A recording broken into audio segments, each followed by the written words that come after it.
Some people say royalty is easy to recognize. They have never seen a princess hiding in a rain-soaked barn. The storm arrived long before midnight, rolling across the western plains with a low growl that rattled loose tin roofing and bent the wheat fields until they looked like restless waves beneath flashes of pale blue lightning. Cold rain hammered the weathered roof of Ethan Walker's barn in steady rhythm, mixing with the familiar scent of damp hay, old pine boards, machine oil, and fresh earth. The wind slipped through every crack in the walls, carrying the distant hum of freight shuttles crossing the night sky toward the outer rim trade routes. Ethan barely noticed. He tightened the final bolt on an aging tractor generator, wiped grease across an already stained work glove, and listened for the reassuring vibration that told him the machine would survive another week. It answered with a tired but dependable rumble. Good enough, he muttered to himself. Around here, good enough usually had to be enough. His farm sat nearly 20 miles outside the nearest settlement, where the roads turned into gravel, neighbors were measured in miles instead of fences, and every repair bill had to wait until the harvest came in. Life on the frontier rarely rewarded perfection. It rewarded persistence. Ethan switched off the workshop lights and carried a lantern toward the animal stalls, checking the horses one by one before making certain the barn doors were latched against the rising wind. Rain splattered through the entrance as another gust pushed against the heavy wooden doors. Something caught his eye before he could close them completely. At first, it looked like nothing more than scattered mud reflecting the lantern's glow. Then another streak shimmered faintly across the ground. Blue. Not bright. Not glowing enough to seem unnatural. Just enough to make him pause. He lowered the lantern. The strange marks disappeared beneath another curtain of rain before reappearing several feet farther ahead. They formed an uneven trail leading away from the road and toward the back corner of the barn. Ethan frowned. Coyotes did not leave blue tracks. Neither did deer. He reached for the old steel pitchfork leaning against the wall, more out of habit than fear, and followed the trail slowly, boots sinking into soaked earth. Every few steps he stopped to listen. Wind. Rain. The quiet shifting of horses inside their stalls. Then something else. A soft scrape, barely louder than breathing. It came from the hayloft above. Ethan raised the lantern higher. Golden light climbed the wooden beams, revealing floating dust, old ropes, stacked bales, and finally the outline of someone crouched deep in the shadows. She froze the instant the light reached her. For several long seconds, neither of them moved. She looked young, perhaps in her 20s by human standards, though Ethan knew enough about alien species to understand appearances could deceive. Rainwater dripped from strands of silver hair that clung to her face. Her pale blue skin carried tiny iridescent reflections where the lantern touched it, though exhaustion had dulled whatever natural brilliance it once possessed. One hand gripped a small ceremonial dagger, its polished surface trembling almost as much as the hand holding it. Her left leg remained tucked awkwardly beneath her, and when she shifted even slightly, pain crossed her face before she quickly forced the expression away. Pride was often louder than words. Ethan noticed something else. She never pointed the blade toward him.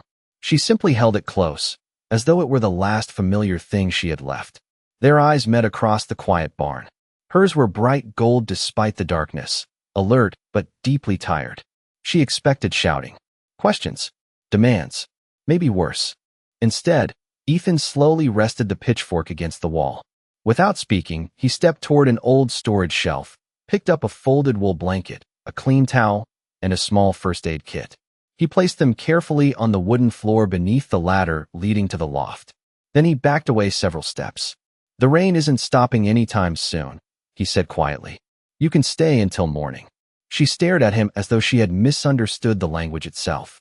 Outside, thunder rolled across the valley once again, but inside the old barn, the silence somehow became even louder. The young woman did not move for what felt like an entire minute. Rain continued tapping against the roof while the lantern cast gentle circles of amber light across the hayloft. Ethan could almost hear the silent debate behind her golden eyes. Every instinct she possessed seemed to warn her that kindness always carried a price. Every experience she had ever known appeared to tell her that nothing offered freely was ever truly free. Yet the blanket remained exactly where he had placed it. The first aid kit remained unopened. He made no attempt to climb the ladder. He simply waited. Eventually, she lowered the ceremonial dagger until its polished edge rested against the wooden floor. The movement was small, but it carried the weight of surrendering suspicion, if only for a moment. Ethan nodded once, not because he had won anything, but because he wanted her to know he had noticed without making her uncomfortable. He turned away and busied himself with ordinary chores instead. He filled a water bucket for the horses, scattered fresh feed into the troughs, and checked the old furnace near the workshop. Routine had a way of calming frightened animals. Sometimes frightened people were not much different. A few minutes later, he heard the careful sound of someone descending the ladder one painful step at a time. He did not turn immediately. When he finally looked over his shoulder, she had wrapped the old brown blanket around herself. It was much too large for her slender frame, but it covered her from the cold. She leaned most of her weight on the railing, favoring her injured leg. Up close, Ethan could see that the limp was not caused by age or weakness.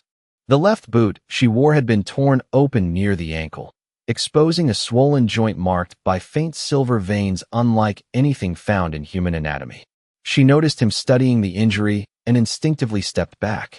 "It is nothing," she said quietly. Her voice was calm, refined, and surprisingly clear despite obvious exhaustion.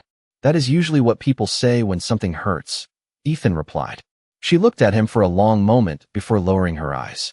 "You ask very few questions. People usually answer them when they are ready." A faint expression crossed her face. Not quite a smile.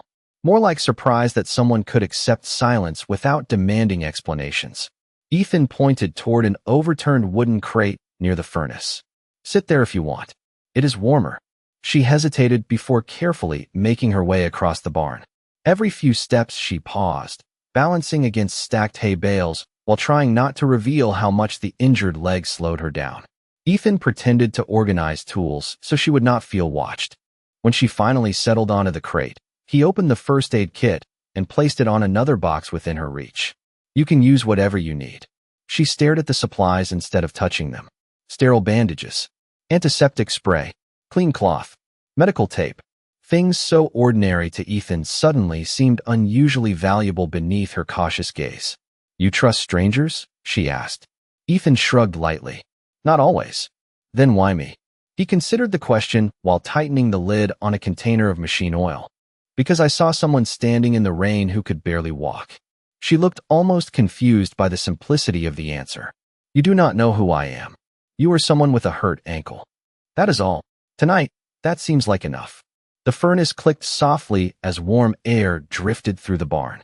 Outside, another burst of wind rattled the doors, but inside the cold slowly gave way to quiet comfort. She finally reached toward the first aid kit with careful fingers, opening it as though expecting another hidden condition inside. There was none. Only medicine. Only clean bandages. Only help. For the first time since Ethan had found her beneath the hayloft, the guarded tension in her shoulders eased ever so slightly. She looked around the weathered barn, at the old tractors waiting for repairs, the horses calmly chewing their feed, the faded family photographs hanging beside rusted farm tools, and the simple man who had returned to fixing a broken generator as though sheltering a mysterious traveler in the middle of a storm was nothing extraordinary. She had crossed worlds where powerful leaders negotiated peace through fleets and treaties. Yet somehow the safest place she had found all week was an aging barn in the middle of nowhere. The storm slowly lost its anger as midnight slipped toward the early hours of morning, leaving only a steady drizzle that whispered against the barn roof. Warm air drifted from the old furnace, carrying the comforting smell of burning cedar mixed with fresh hay and engine grease. Ethan poured water into a dented metal kettle resting on the small cast iron stove tucked beside his workbench. Within minutes, gentle steam curled into the air. He reached into a cabinet and removed 2 chipped enamel mugs that no longer matched. One carried faded blue paint. The other had lost most of its handle years ago, but still served its purpose. He added dried chamomile leaves from a glass jar before pouring the hot water. The simple herbal tea had become his answer to long winters, failed harvests, and lonely evenings. Tonight, it would serve one more purpose. Without saying anything, he placed one mug on the wooden crate beside the young woman and returned to his own chair several feet away. She looked down at the cup as though it were another puzzle she could not solve. The rising steam reflected in her golden eyes. "It is not medicine," Ethan said with a faint smile. "It just helps when the weather refuses to cooperate."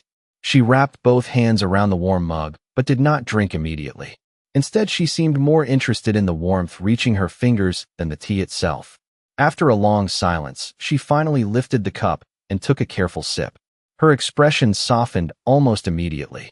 "This is pleasant." Ethan laughed quietly. "That is about the nicest thing anybody has ever said about my tea."